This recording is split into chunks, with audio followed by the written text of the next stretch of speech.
Capítulo 36. O perigo do conhecimento especulativo. Um dos maiores males que acompanham a busca do conhecimento, as pesquisas da ciência, é a disposição de exaltar o raciocínio humano acima de seu real valor e sua devida esfera. Muitos tentam julgar o Criador e suas obras mediante o imperfeito conhecimento que possuem da ciência. Esforçam-se por determinar a natureza e os atributos e as prerrogativas de Deus e condescendem com teorias especulativas com relação ao infinito. Os que se entregam a esse ramo de estudo estão pisando terreno proibido. Suas pesquisas não produzirão resultados de valor, só podendo ser prosseguidas com perigo para a alma. Nossos primeiros pais foram induzidos ao pecado mediante a condescendência com o desejo de conhecimento que lhes fora vedado por Deus. Procurando adquirir esse conhecimento, perderam tudo quanto valia a pena possuir-se. Se Adão e Eva nunca houvessem tocado a árvore proibida, Deus lhes haveria comunicado conhecimento sobre o qual não haveria pousado qualquer maldição de pecado, conhecimento que lhes haveria trazido perpétua alegria. Tudo quanto eles obtiveram, por dar ouvido ao tentador, foi o relacionarem-se com a ciência do pecado e seus resultados. Por sua desobediência, a humanidade foi afastada de Deus, e a terra foi separada do céu. Apliquemos a nós esta lição. O campo a que Satanás levou nossos primeiros pais é o mesmo a que ele está hoje em dia seduzindo os homens. Está inundando o mundo de aprazíveis fábulas. Por todos os meios ao seu alcance, tenta os homens a especular com relação a Deus. Busca assim impedi-los de obter a seu respeito aquele conhecimento que é salvação. Ensinos espiritualistas que minam a fé em Deus e em sua palavra estão atualmente penetrando as instituições educativas e as igrejas por toda a parte. A teoria de que Deus é uma essência que penetra toda a natureza é aceita por muitos que professam crer nas Escrituras. Mas, se bem que revestida de belas roupagens, essa teoria é perigosíssimo engano. Ela representa falsamente a Deus, sendo uma desonra para sua grandeza e majestade. E tende por certo não somente a extraviar como a rebaixar os homens. As trevas são o seu elemento, a sensualidade a sua esfera. O resultado de aceitá-la é separação de Deus. E para a caída natureza humana, isso resulta em ruína.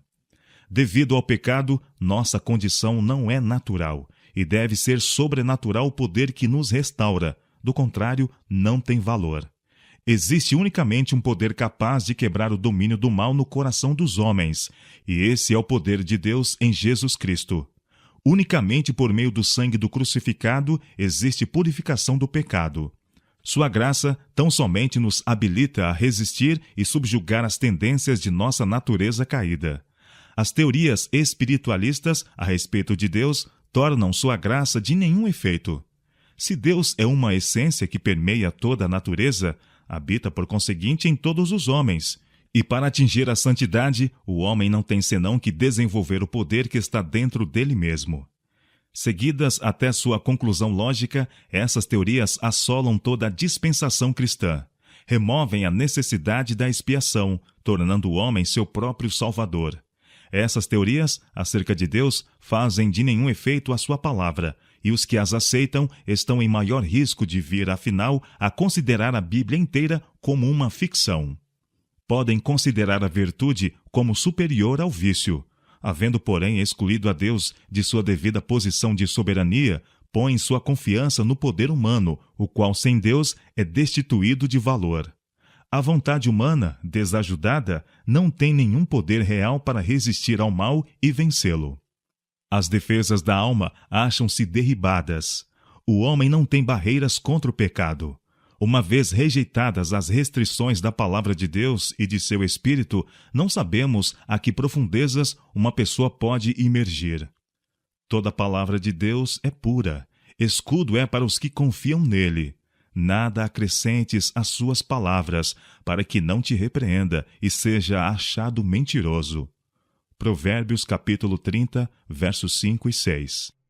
Quanto ao ímpio, as suas iniquidades o prenderão, e com as cordas do seu pecado será detido. Provérbios capítulo 5, verso 22.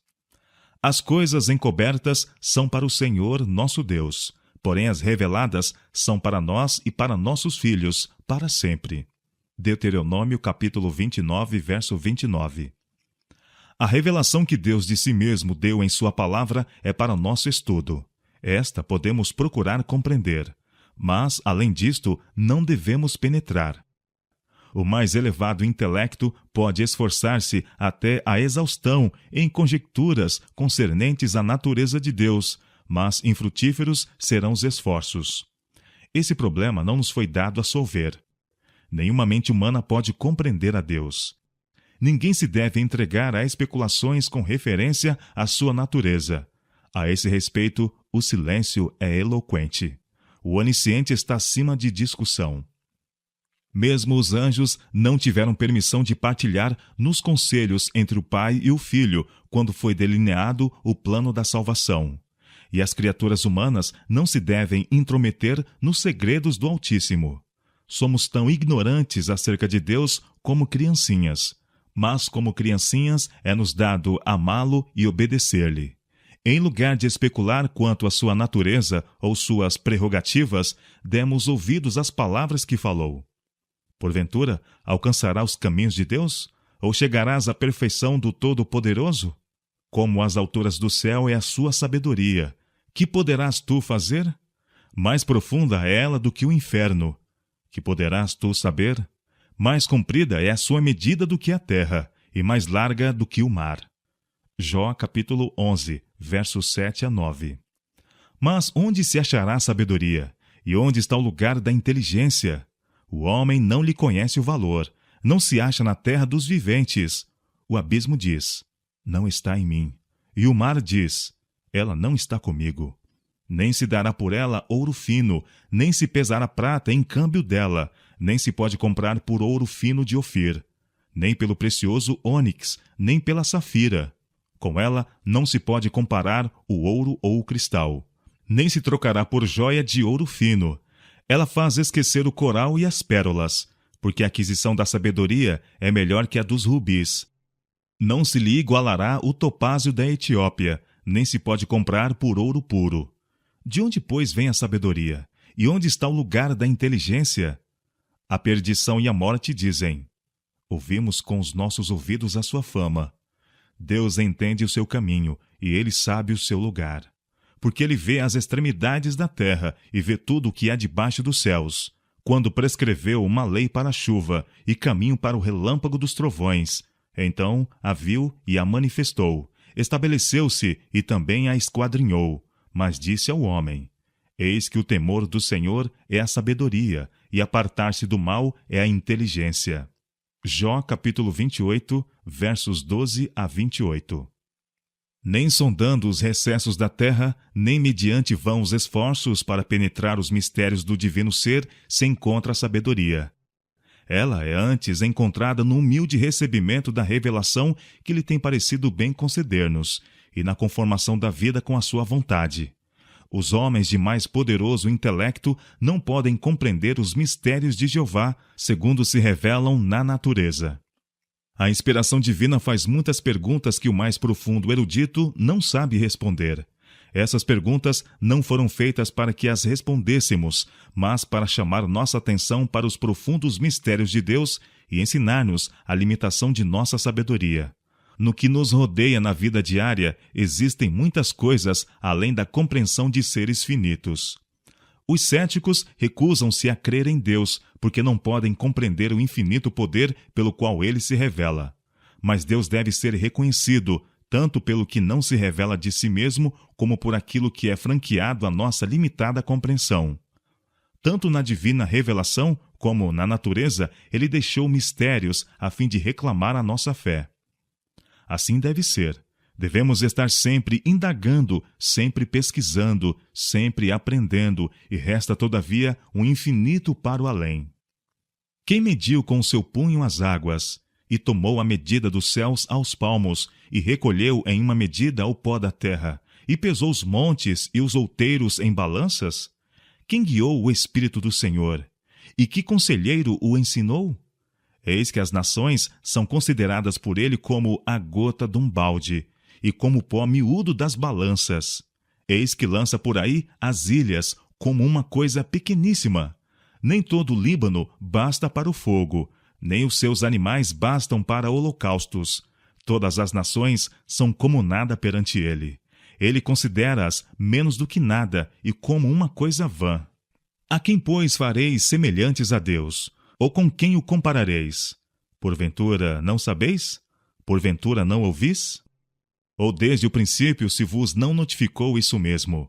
Ou não atentastes para os fundamentos da terra? Ele é o que está sentado sobre o globo da terra, cujos moradores são para ele como gafanhotos. Ele é o que estende os céus como cortina e os desenrola como tenda para neles habitar. A quem, pois, me fareis semelhante? Diz o Santo. Levantai ao alto os olhos e vede quem criou estas coisas, quem produz por conta o seu exército, quem a todas as chama pelo seu nome.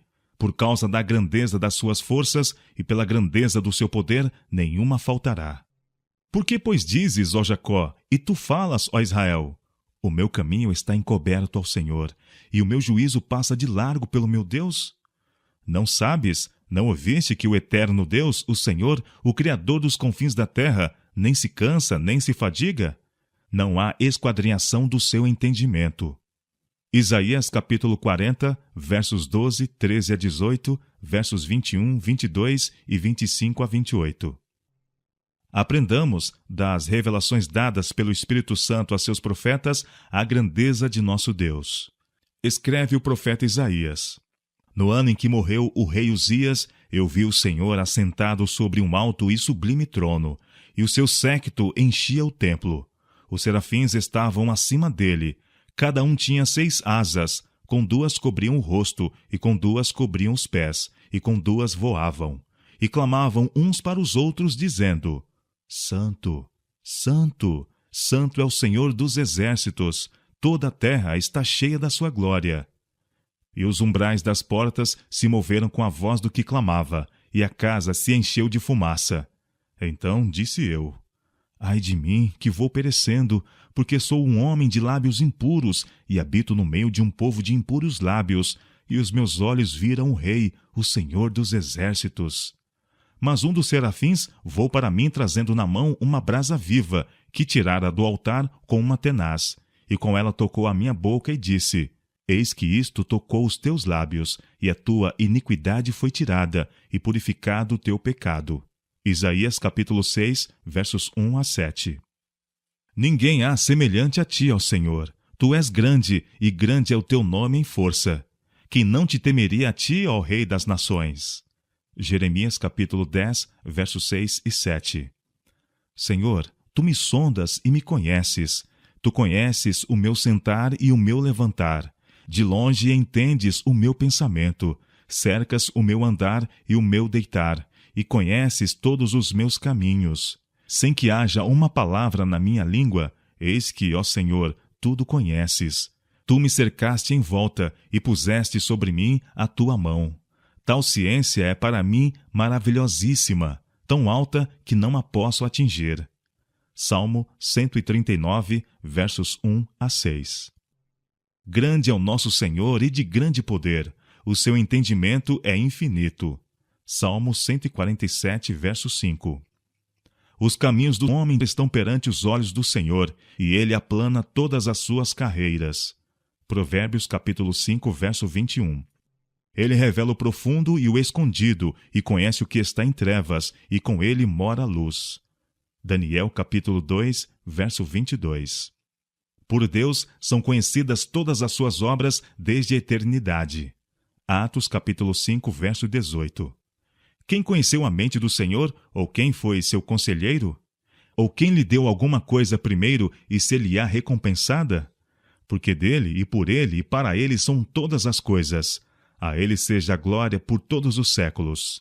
Romanos capítulo 11, versos 34 a 36. Ao Rei dos séculos, imortal, invisível, aquele que tem, ele só, a imortalidade, e habita na luz inacessível, a quem nenhum dos homens viu nem pode ver, a qual sejam honra e poder sempiterno. 1 Timóteo capítulo 6, verso 16.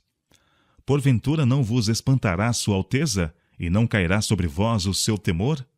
Jó capítulo 13, verso 11. Porventura, Deus não está nas alturas dos céus? Olha para a altura das estrelas, quão elevadas estão. Jó capítulo 22, verso 12. Porventura tem número os seus exércitos? E para quem não se levanta a sua luz? Jó capítulo 25, verso 3.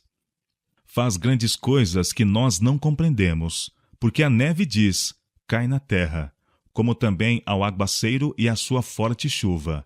E ele sela as mãos de todo o homem, para que conheçam todos os homens a sua obra.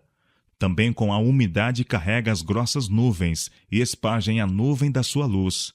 Então ela, segundo o seu prudente conselho, se espalha em roda, para que faça tudo quanto lhe ordena sobre a superfície do mundo habitável, seja para correção, ou para sua terra, ou para beneficência que a faça vir. A isto inclina os teus ouvidos, atente e considera as maravilhas de Deus. Porventura, sabes tu como Deus as opera e faz resplandecer a sua luz da sua nuvem? Tens tu notícia do equilíbrio das grossas nuvens e das maravilhas daquele que é perfeito nos conhecimentos? Ou estendeste com ele os céus, que estão firmes como espelho fundido? Ensina-nos o que lhe diremos, porque nós nada poderemos pôr em boa ordem por causa das trevas, e agora não se pode ver o sol que resplandece nos céus. Mas, passando o vento e purificando-os, o esplendor de ouro vem do norte, pois em Deus há uma tremenda majestade. Ao Todo-Poderoso não podemos alcançar. Grande é em poder, porém a ninguém oprime em juízo e grandeza de justiça. Por isso o temem os homens.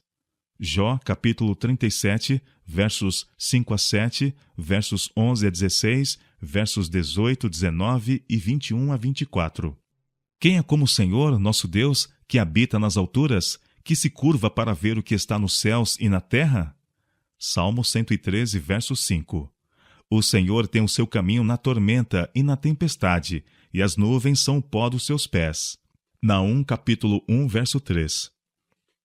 Grande é o Senhor e muito digno de louvor, e a sua grandeza inescrutável. Uma geração louvará as tuas obras a outra geração, e anunciará as tuas proezas. Falarei da magnificência gloriosa da tua majestade e das tuas obras maravilhosas. E se falará da força dos teus feitos terríveis, e contarei a tua grandeza. Publicarão abundantemente a memória da tua grande bondade, e cantarão a tua justiça. Todas as tuas obras te louvarão, ó Senhor, e os teus santos te bendirão. Falarão da glória do teu reino e relatarão o teu poder, para que façam saber aos filhos dos homens as tuas proezas e a glória da magnificência do teu reino. O teu reino é um reino eterno. O teu domínio estende-se a todas as gerações.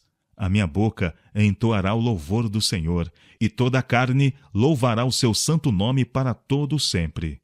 Salmo 145, versos 3 a 7, versos 10 a 13 e verso 21. À medida que aprendemos mais acerca de Deus e de nós mesmos, do que somos aos seus olhos, havemos de temer e tremer diante dele.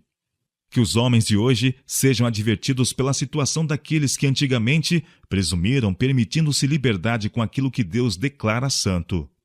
Quando os israelitas se atreveram a abrir a arca, ao voltar a ela da terra dos filisteus, sua irreverente ousadia foi assinaladamente punida.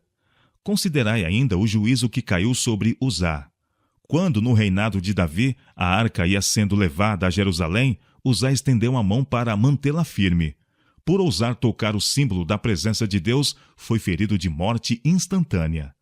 Na sarça ardente, quando Moisés, não reconhecendo a presença de Deus, dirigiu-se para contemplar a maravilhosa visão, foi dada a ordem: não te chegues para cá, tira os teus sapatos de teus pés, porque o lugar em que tu estás é terra santa. E Moisés encobriu seu rosto, porque temeu olhar para Deus. Êxodo capítulo 3, versos 5 e 6. Partiu, pois, Jacó de Berseba, e foi-se a Harã, e chegou a um lugar onde passou a noite, porque já o sol era posto, e tomou uma das pedras, e a pôs por sua cabeceira, e deitou-se naquele lugar. E sonhou. E eis que era posta na terra uma escada cujo topo tocava nos céus, E eis que os anjos de Deus subiam e desciam por ela. E eis que o Senhor estava em cima dela, e disse: Eu sou o Senhor, o Deus de Abraão, teu pai, e o Deus de Isaque. Esta terra em que estás deitado te darei a ti e à tua semente, e eis que estou contigo, e te guardarei por onde quer que fores, e te farei tornar a esta terra, porque não te deixarei, até que te haja feito o que te tenho dito. Acordado, pois, Jacó do seu sono, disse: Na verdade, o Senhor está neste lugar, e eu não sabia. E temeu e disse: Quão terrível é este lugar! Este não é outro lugar senão a casa de Deus, e esta é a porta dos céus. Gênesis capítulo 28, versos 10 a 13 e versos 15 a 17. No santuário do tabernáculo do deserto e do templo, que eram símbolos terrestres da habitação de Deus, um aposento era sagrado por sua presença. O véu bordado de querubins à sua entrada não devia ser erguido por nenhuma mão, com exceção de uma. Levantar aquele véu e entrar, sem ser mandado, no sagrado mistério do Santo dos Santos, importava em morte. Pois acima do propiciatório repousava a glória do Santíssimo, glória a que homem algum podia olhar e viver. No dia do ano em que era designado para ministrar no lugar santíssimo, o sumo sacerdote, tremendo, entrava à presença de Deus, ao passo que nuvens de incenso velavam a seus olhos a glória. Por todo o pátio do templo silenciava tudo. Nenhum sacerdote ministrava no altar. A hoste de adoradores, curvados em silencioso respeito, orava implorando a misericórdia de Deus. Tudo isto lhe sobreveio como figuras, e estão escritas para aviso nosso, para quem já são chegados os fins dos séculos. 1 Coríntios capítulo 10, verso 11. O Senhor está no seu santo templo, cale-se diante dele toda a terra. Abacuque capítulo 2, verso 20. O Senhor reina, tremam as nações. Ele está entronizado entre os querubins, comova-se a terra. O Senhor é grande em Sião, e mais elevado que todas as nações. Louvem o teu nome, grande e tremendo, pois é santo. Salmo 99, versos 1 a 3. O trono do Senhor está nos céus, os seus olhos estão atentos, e as suas pálpebras provam os filhos dos homens. Salmo 11, verso 4. Olhara desde o alto do santuário, desde os céus o Senhor observou a terra. Salmo 102, verso 19.